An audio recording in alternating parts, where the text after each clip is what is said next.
Foodies, તો દેવ્યાની કિચનમાં તમારું સ્વાગત છે। આજે આપણે બનાવીશું એકદમ અલગ રીતે વધેલી રોટલીના પાત્રા, જે આપણે જે રેગ્યુલર પાત્રા બનાવીએ તેનાથી બિલકુલ અલગ હોય છે। જો તમે આ રીતે પહેલાં વધેલી રોટલીના પાત્રા ક્યારેય ન બનાવ્યા હોય તો એકવાર જરૂર ટ્રાય કરજો। ખરેખર આ પાત્રા ખૂબ જ ટેસ્ટી બને છે અને આ પાત્રાને તમે બાળકોને લંચ બોક્સમાં પણ આપી શકો છો। જો તમને આ રેસીપી ગમે તો વિડીયોને જરૂર લાઈક કરજો અને ચેનલને હજુ સુધી સબસ્ક્રાઈબ ન કરી હોય તો સબસ્ક્રાઈબ કરજો। તો ચાલો આપણે એકદમ અલગ રીતે વધેલી રોટલીના પાત્રા બનાવવાનું શરૂ કરીએ। તો હવે પાત્રાની સ્લરી બનાવવા માટે અહીં આપણે 1 નાનો કપ ચણાનો લોટ લઈશું, સાથે આપણે 1 નાની વાટકી ઘઉંનો ઝીણો લોટ લઈશું અને સાથે 1 નાની વાટકી અહીં આપણે ચોખાનો લોટ લઈશું।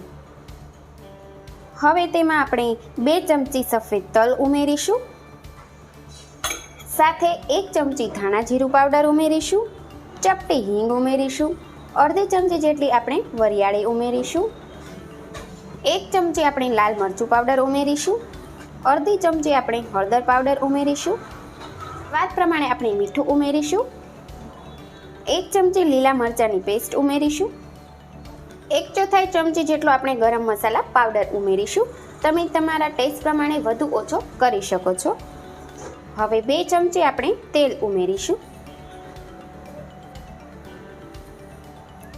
હવે આપણે તેમાં 3 થી 4 ચમચી જેટલું આમલી અને ગોળનું પાણી ઉમેરવાનું છે। અહીં મેં પહેલેથી જ તૈયાર કરીને રાખ્યું હતું, તેનાથી આ પાત્રાનો ટેસ્ટ છે તે ખૂબ જ સરસ આવે છે।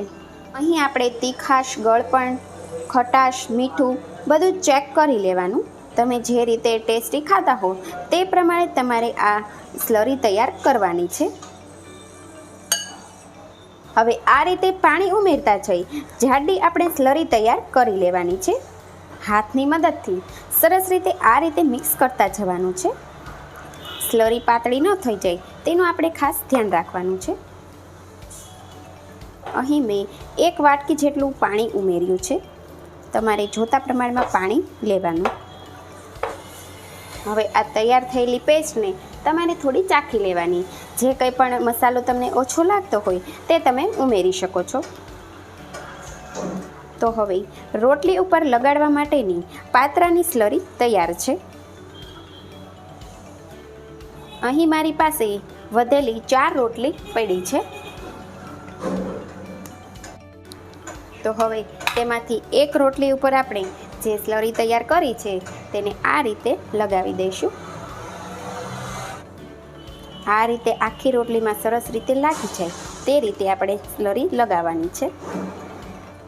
જો તમને કંઈક ચટપટું નવું ખાવાનું મન થાય અને ઘરે રોટલી બચી હોય તો તમે ફટાફટથી આવો ચટપટો નાસ્તો બનાવીને બાળકોને સર્વ કરી શકો છો, અથવા ઘરે કોઈ મહેમાન આવ્યા હોય તો પણ તમે આ નાસ્તો સર્વ કરી શકો છો। ખૂબ સરસ અને ટેસ્ટી લાગે છે। હવે આ રોટલીને આપણે આ રીતે ગોળ ગોળ ફોલ્ડ કરી લેવાની છે અને જે રીતે આપણે પાત્રાનો રોલ વાળીએ તે રીતે રોલ વાળી દેવાનો છે। તમે જોઈ શકતા હશો કે એકદમ સરસ પરફેક્ટ આપણો પાત્રા માટેનો રોટી રોલ તૈયાર છે। તે જ રીતે આપણે હવે બીજી રોટલી ઉપર સ્લરી લગાવી લઈશું।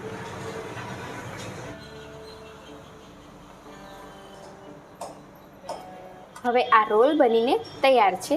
આ રોલને હવે આપણે 10 મિનિટ માટે ફ્રીઝમાં સેટ થવા માટે મૂકી દેવાના છે અને પછી આપણે તેને કટ કરી અને તળીશું। હવે 10 મિનિટ પછી આપણે રોલને ફ્રીઝમાંથી બહાર કાઢી લઈશું અને હવે ચપ્પુની મદદથી આ રોલને આપણે પાત્રાની જેમ કટિંગ કરી લેવાના છે। આ રીતે આપણે મીડિયમ સાઇઝના બધી જ રોટલીના રોલ કાપી લેવાના છે। આ રોલ કટ કરવા માટે તમારે ધારદાર ચપ્પુ જ લેવી પડશે, નહીં તો જે રોટલી છે તે રોલમાંથી જુદી પડી જશે અને ઉખડી જશે। આ રીતે આપણે બધી જ રોટલીના રોલ કટ કરી લેવાના છે। તો તમે જોઈ શકતા હશો કે આ રીતે આપણા રોલ તૈયાર થશે। હવે આ બધા જ રોલ કટને આપણે તળી લેવાના છે।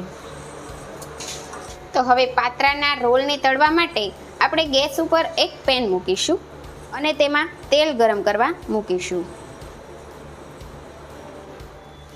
હવે તેલ ગરમ થઈ જાય એટલે આપણે તૈયાર કરેલા રોટીના રોલને આ રીતે તેલમાં મૂકીશું.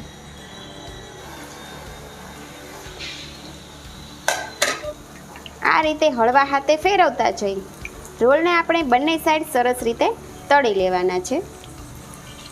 એક સાઈડ સરસ તળાઈ જાય એટલે સાઈડને ચેન્જ કરી આપણે બીજી સાઈડ પણ આ પાત્રા રોલને સરસ રીતે ક્રિસ્પી કરી લેવાના છે. તમે જોઈ શકતા હશો કે એક સાઈડ રોલ છે તે ગોલ્ડન બ્રાઉન થઈ ગયા છે, એટલે કે સરસ તળાઈ ગયા છે.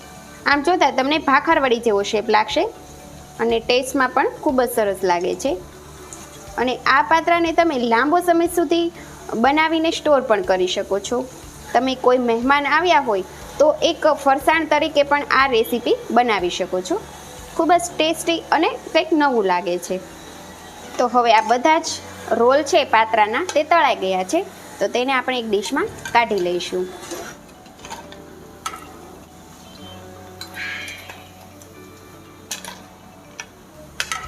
તો ફ્રેન્ડ્સ, તમે જોઈ શકતા હશો કે આપણો વધેલી રોટલીનો એકદમ નવો નાસ્તો એટલે કે વધેલી રોટલીના પાત્રા બનીને તૈયાર છે. અહીં હું તમને એક પાત્રું તોડીને બતાવીશ.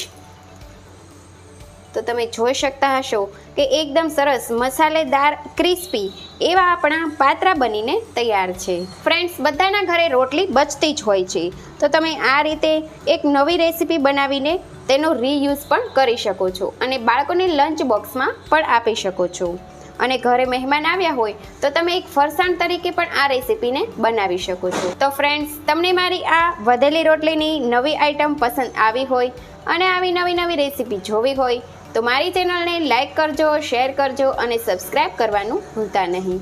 Thanks for watching.